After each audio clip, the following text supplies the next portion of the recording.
elected. He and Jorma will discuss health, education, and more in the second part of our interview. That and much more is coming up next.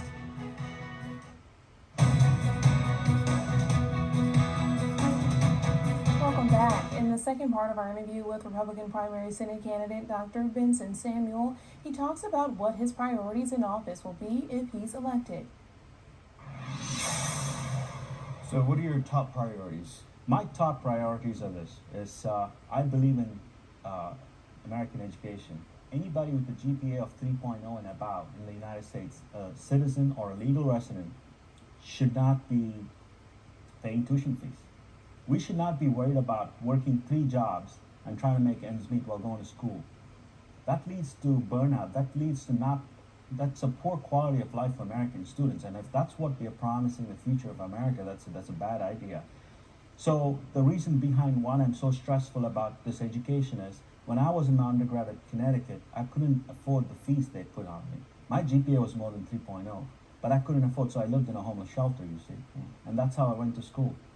And so I know what American students are going through. They're struggling. They're struggling with student debt. And for what? To work in our country and to pay our taxes?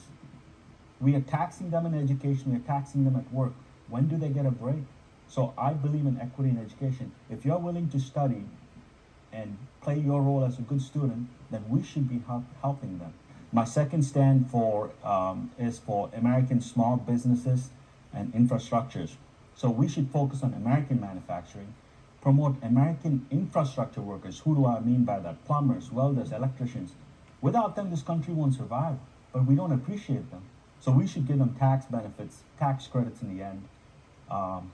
We should come up with a number. You're a physician. Yes. What is your opinion about universal health care or the Affordable Care Act?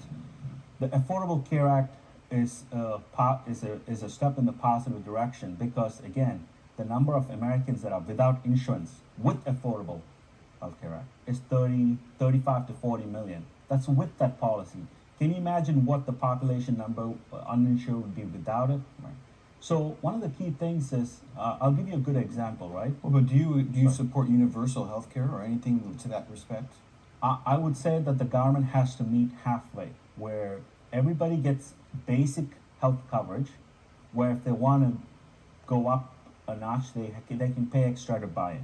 You say you're a Republican, but a lot of your plans, a lot of your ideas are moderate, if I'm putting it lightly. You sound almost like you're a Democrat sometimes with some of the things. Does that maybe a good thing? So I am a conservative, and I am a Republican, but I see reality for what it is.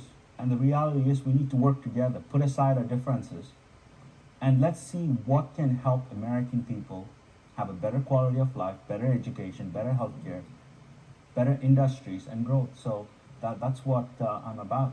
Well, I appreciate your time today. Thank you. Thank you so